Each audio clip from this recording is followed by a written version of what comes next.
तो next point शुरू करते हैं 4.2 what is our system of election. हमारी इलेक्शन की सिस्टम क्या है, हमारी इलेक्शन सिस्टम क्या है, कैसी है, क्या हमारे देश में होने वाले इलेक्शंस डेमोक्रेटिक है। इस सवाल का जवाब देने के लिए आइए देखें कि इंडिया में इलेक्शन किस तरह से होते हैं। हमारे यहाँ लोकसभा और विधानसभा यानी असेंबली इलेक्शंस हर 5 साल के बाद होते हैं। 5 साल के बाद सभी इलेक्टेड रिप्रेजेंटेटिव को की टर्म खत्म हो जाती है।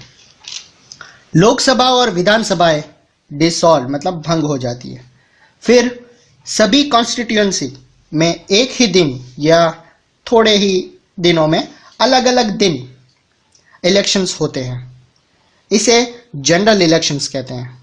कई बार सिर्फ एक कॉन्स्टिट्यूएंसी में इलेक्शन होता है जब किसी मेंबर की डेथ या रेजिग्नेशन से खाली हुआ होता है। इसे बाय इलेक्शन कहते हैं। इस चैप्टर में हम जनरल इलेक्शंस पर फोकस करेंगे। नेक्स्ट पॉइंट है इलेक्टोरल कंस्टिट्यूएंसी, चुनाव क्षेत्र, चुनाव एरिया, इलेक्शन एरिया। आपने पढ़ा है कि हरियाणा के लोगों ने 90 एमएलएस को इलेक्ट किया। शायद आपने सोचा होगा कि उन्होंने ऐसा कैसे किया होगा।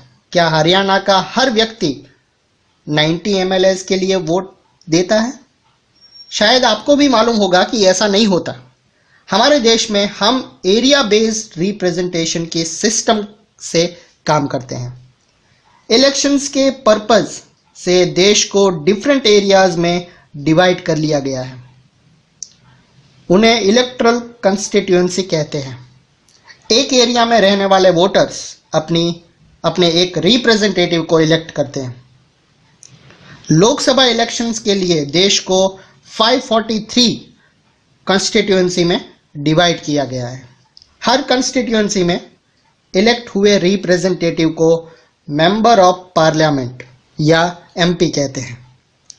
डेमोक्रेटिक इलेक्शंस की एक विशेषता है हर वोट की इक्वल वैल्यू। इसलिए हमारे कॉन्स्टिट्यूशन में यह व्यवस्था है कि हर कॉन्स्टिट्यूएंसी में वोटर्स की पॉपुलेशन काफ़ी हद तक इक्वल हो। इसी तरह हर एक स्टेट को उसकी विधानसभा की सीटों के हिसाब से डिवाइड किया गया है। इन कंस्टिट्यूएंसीज से इलेक्टेड रिप्रेजेंटेटिव को मेंबर ऑफ लेजिस्लेटिव असेंबली या एमएलए विधायक कहते हैं। हर एक पार्लियामेंट्री कॉन्स्टिट्यूएंसी में असेंबली यानी कई सारी विधानसभा कॉन्स्टिट्यूएंसी आती है। पंचायतों और नगर पालिका के इलेक्शंस में भी यही तरीका अपनाया जाता है। हर एक पंचायत को कई वार्ड्स में डिवाइड किया गया जाए जो छोटी छोटी कंस्टिट्यूएंसी है। हर एक वार्ड से पंचायत या नगर पालिका के लिए एक मेंबर को इलेक्ट किया जाता है। कई बार कंस्टिट्यूएंसी को सीट्स भी कहा जाता है क्योंकि हर कंस्टिट्यूएंसी पार्लियामेंट या विधानसभा की एक सीट को रिप्रेजेंट करता है। इसलिए हम जब कहते हैं कि लोक दल ने हरियाणा की 60 सीट्स जीती तो इसका मतलब यह है कि विधानसभा के 60 कॉन्स्टिट्यूएशन से लोक दल के 60 एमएलएज जीतकर स्टेट असेंबली में पहुंचे। नेक्स्ट पॉइंट है रिजर्व्ड कंस्टिट्यूएंसीज, सीट्स, आरक्षित सीट्स, कंस्टिट्यूएंसी रिजर्व्ड। हमारा कॉन्स्टिट्यूशन हर एक सिटीजन को अपना रिप्रेजेंटेटिव चुनने और खुद को रिप्रेजेंटेटिव के तौर पर चुने जाने का अधिकार देता है। लेकिन हमारे कॉन्स्टिट्यूशन मेकर्स को चिंता थी कि पॉसिबल है ओपन इलेक्टोरल कंपटीशन में कुछ वीक सेक्शंस के लोग लोकसभा और विधानसभाओं में पहुंच ही ना पाए। हो सकता है कि इलेक्शन लड़ने और जीतने लायक ज़रूरी रिसोर्सेज, एजुकेशन एंड कॉन्टैक्ट्स उनके पास हो ही नहीं। रिसोर्सफुल प्रभावशाली लोग उनको इलेक्शन जीतने से रोक भी सकते हैं।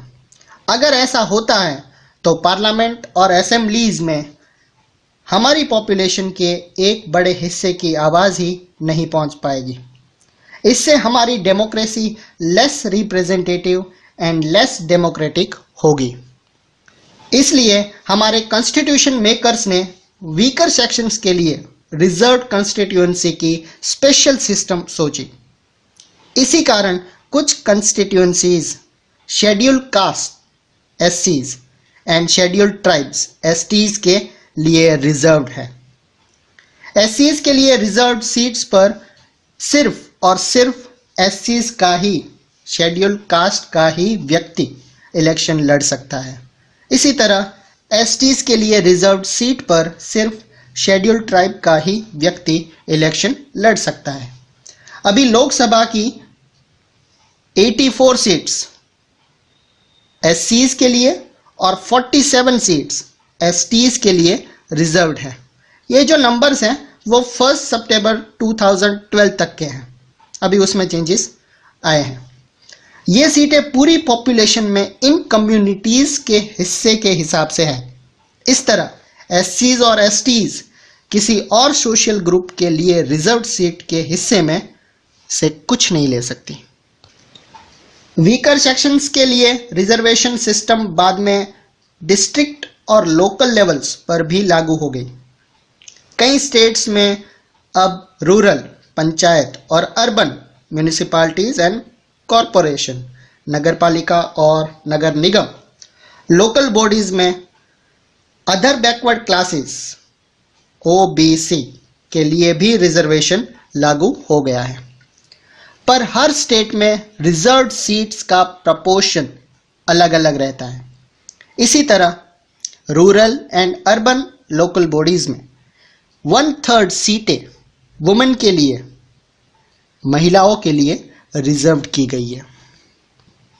नेक्स्ट पॉइंट है वोटर्स लिस्ट।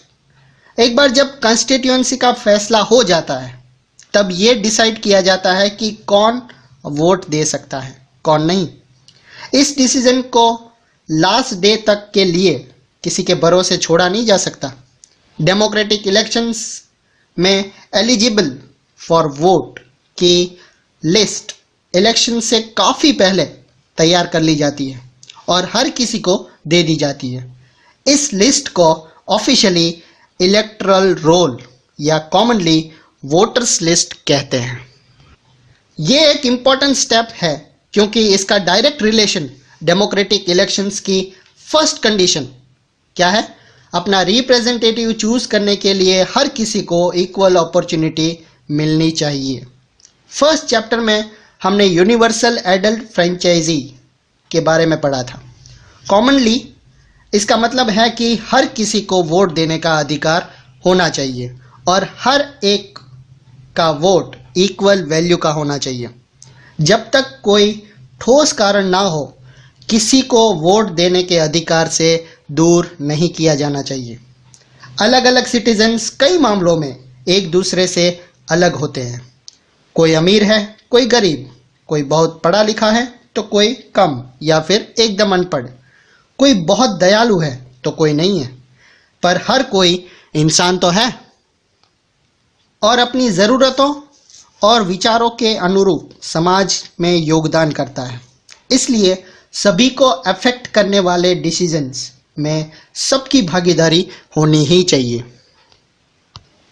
अगेन यहाँ पर एक क्यूट सी बच्ची कुछ पूछ रही है, like in panchayat should we not have at least 1/3 seats in the parliament and assemblies reserve for women? Of course definitely होनी ही चाहिए। हमारे देश में 18 साल और उससे ऊपर की एज के सभी सिटीजन्स इलेक्शन में वोट डाल सकते हैं।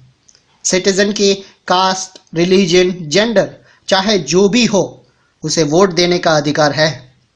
क्रिमिनल्स और दिमागी असंतुलन वाले कुछ लोगों को वोट देने के अधिकार से दूर किया जा सकता है, लेकिन ऐसा सिर्फ रेयर सिचुएशन में ही होता है। सभी एलिजिबल वोटर्स का नाम वोटर लिस्ट में हो, ये जिम्मेदारी गवर्नमेंट की है, क्योंकि हर नेक्स्ट इलेक्शन में नए लोग वोटर्स बनने की एज तक आ जाते हैं। इसलिए हर इलेक्शन से पहले वोटर्स लिस्ट को सुधारा जाता है। जो लोग उस एरिया से बाहर चले जाते हैं या जिनकी डेथ हो जाती है, उनके नाम इस लिस्ट से काट दिए जाते हैं। हर 5 साल में वोटर्स लिस्ट का कंप्लीट रिवीजन किया जाता है। ऐसा वोटर्स लिस्ट को अप टू डेट रखने के लिए किया जाता है। पिछले कई सालों से इलेक्शन में फोटो आइडेंटिटी कार्ड की नई सिस्टम लागू की गई है। गवर्नमेंट ने वोटर्स लिस्ट में दर्ज सभी लोगों को ये कार्ड देने की कोशिश की है। वोट देने जाते वक्त वोटर्स को ये आइडेंटिटी कार्ड साथ रखना होता है, जिससे किसी एक का वोट कोई दूसरा ना डाल दे। पर वोटिंग के लिए ये कार्ड कंपलसरी नहीं हुआ है। वोट देने के लिए वोटर्स राशन कार्ड या ड्राइविंग लाइसेंस जैसे आइडेंटिटी प्रूफ भी दिखा सकते हैं। नेक्स्ट पॉइंट है नॉमिनेशन ऑफ कैंडिडेट्स। हमने ऊपर देखा कि डेमोक्रेटिक इलेक्शंस में लोगों के पास रियल चॉइस होनी चाहिए। यह तभी होगा जब किसी के भी इलेक्शन लड़ने पर लगभग किसी भी तरह की रिस्ट्रिक्शन ना हो। हमारी इलेक्शन सिस्टम ऐसा ही करती है। जो कोई व्यक्ति वोटर है वो कैंडिडेट भी हो सकता है। सिर्फ एक फर्क है कि कोई भी व्यक्ति 18 साल की एज में ही वोट डालने का अधिकारी हो जाता है, जबकि कैंडिडेट बनने की मिनिमम एज 25 साल है। कैंडिडेट बनने में भी क्रिमिनल्स एटसेट्रा पर रिस्ट्रिक्शन है, लेकिन ये भी बहुत ही कम एक्सट्रीम केसेस में ही लागू होता है। पॉलिटिकल पार्टीज अपने कैंडिडेट नॉमिनेट करते हैं, जिन्हें पार्टी सिंबल्स और सपोर्ट मिलता है। पार्टी के नॉमिनेशन को पार्टी टिकट भी कहते हैं। इलेक्शन लड़ने की इच्छा रखने वाले हर एक कैंडिडेट को एक नॉमिनेशन फॉर्म भरना पड़ता है और कुछ रकम पैसे सिक्योरिटी डिपॉजिट के रूप में जमा करानी पड़ती है। हाल में सुप्रीम कोर्ट के ऑर्डर पर कैंडिडेट से एक डिक्लेरेशन फॉर्म भरवाने की सिस्टम शुरू हुई है। अब हर कैंडिडेट को अपने बारे में लीगल डिक्लेरेशन देनी पड़ती है।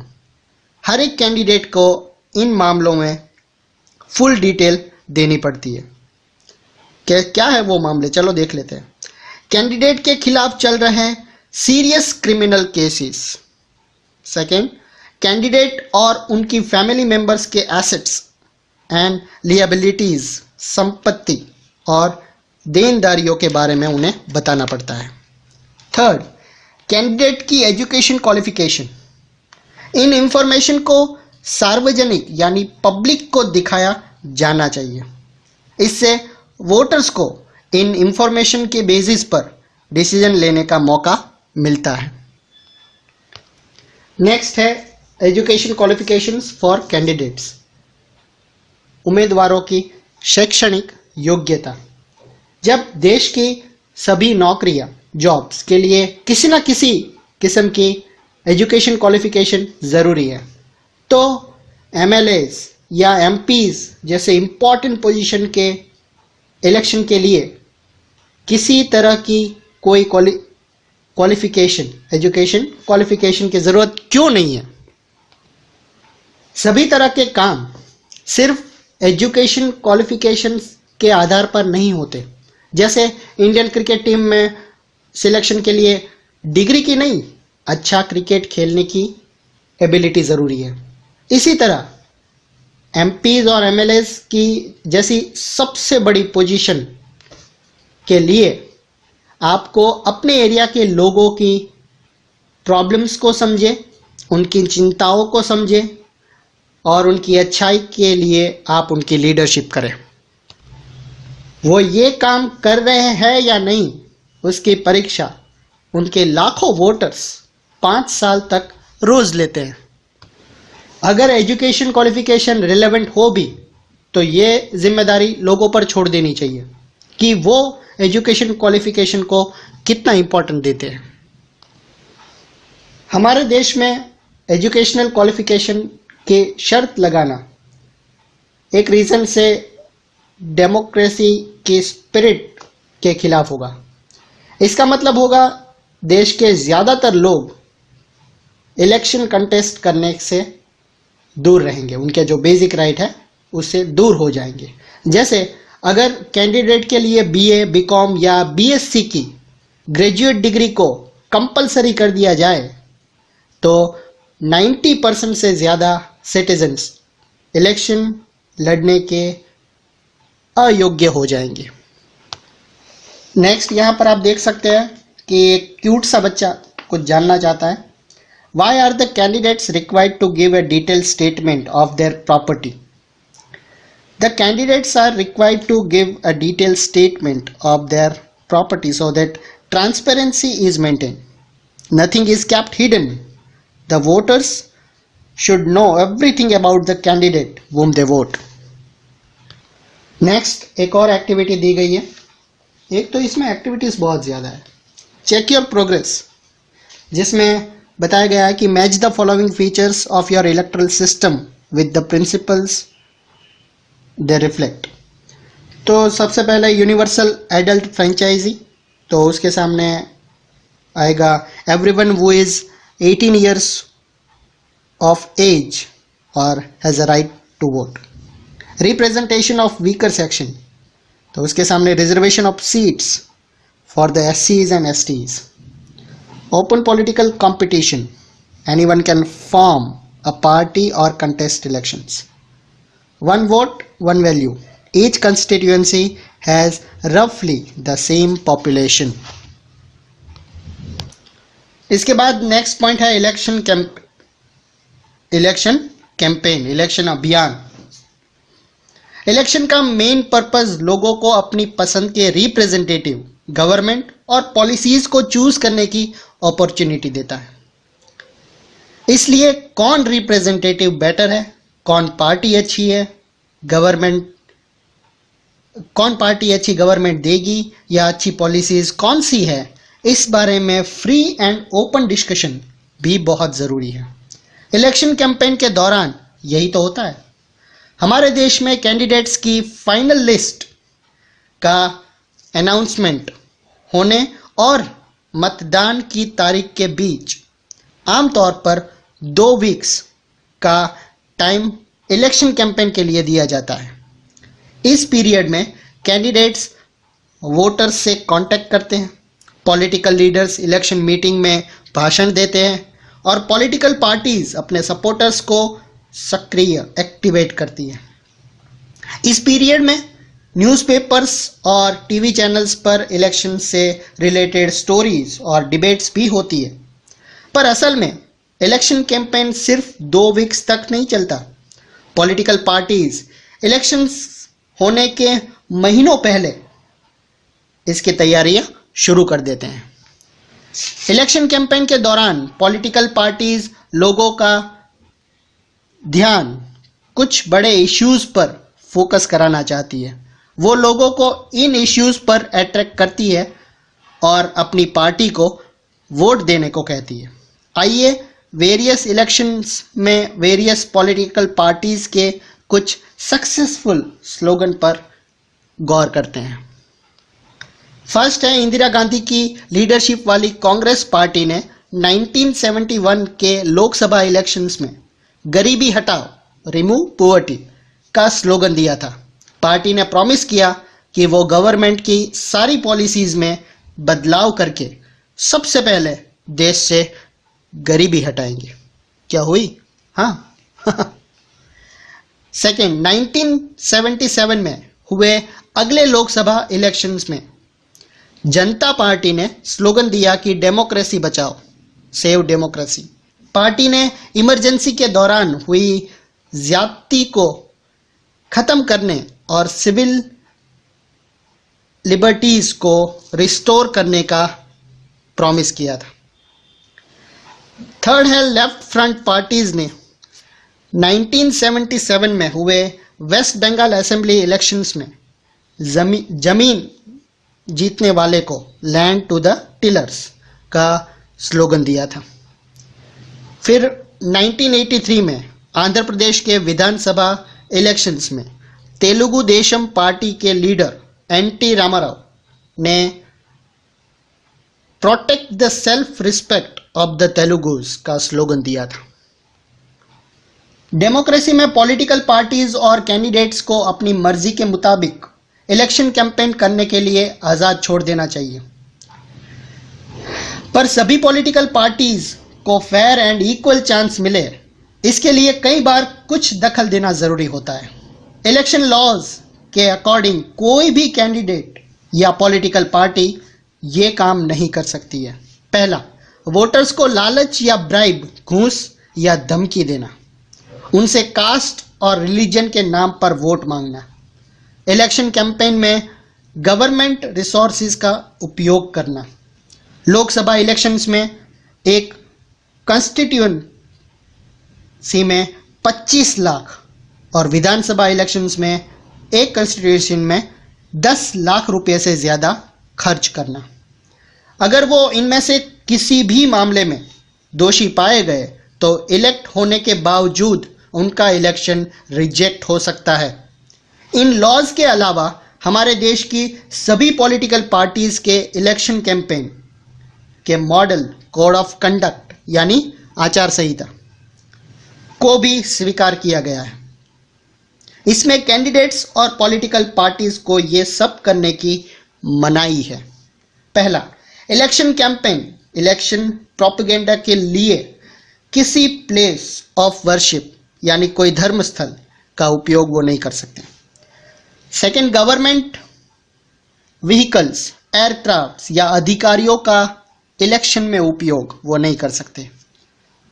थर्ड, इलेक्शंस के अनाउंसमेंट हो जाने के बाद किसी बड़े प्रोजेक्ट का शिलान्यास, बिग पॉलिसीज डिसीजन या लोगों को फैसिलिटीज देने वाली कोई प्रॉमिसेस वो नहीं कर सकते। नेक्स्ट पॉइंट है polling and counting of votes, मतदान और मतगणना।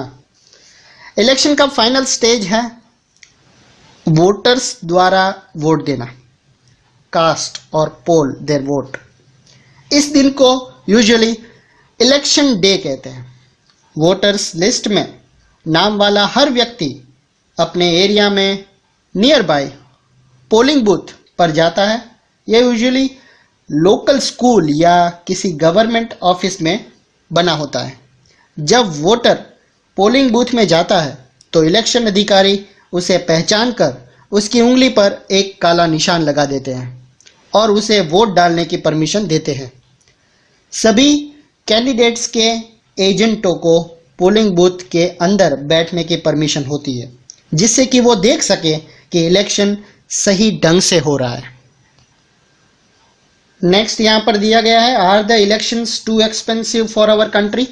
क्या हमारे देश में इलेक्शंस बहुत महंगे हैं? इंडिया में इलेक्शन करवाने पर बहुत ज़्यादा रकम खर्च होती है। जैसे 2004 में लोकसभा इलेक्शंस पर ही गवर्नमेंट ने करीब 1300 करोड़ रुपए खर्च किए। हिसाब लगाए तो वोटर्स की लिस्ट में दर्ज हर नाम के पीछे 20 रुपए। पार्टियों और कैंडिडेट्स ने इलेक्शन में सरकार से भी ज़्यादा, गवर्नमेंट से भी ज़्यादा खर्च किया। एक अनुमान लगाए तो एस्टिमेटली पार्टीज और कैंडिडेट का कुल खर्च गवर्नमेंट को मिलाकर 3000 करोड़ इतने रुपए हुआ होगा, यानी कि 50 रुपए पर वोटर्स। कुछ लोग कहते हैं कि इलेक्शंस हमारी जनता पर, खासकर गरीब लोगों पर एक बर्डन, एक बोझ है और हमारा देश हर 5 साल पर इलेक्शन कराने का ये बोझ नहीं उठा सकता। आइए इस खर्च की कंपैरिजन कुछ दूसरे खर्चों से करते हैं। इन 2005 गवर्नमेंट ने फ्रांस से 6 न्यूक्लियर सबमरीन खरीदने का फैसला किया। हर एक सबमरीन की कीमत, उसकी वैल्यू करीब 3000 करोड़ रुपए थी। दिल्ली में 2010 में कॉमनवेल्थ गेम्स का आयोजन हुआ था, उसमें एस्टिमेटली 10,000 करोड़ से भी ज्यादा खर्च हुआ था। तो क्या इस हिसाब से इलेक्शंस को महंगा, एक्सपेंसिव माना जा सकता है? You decide.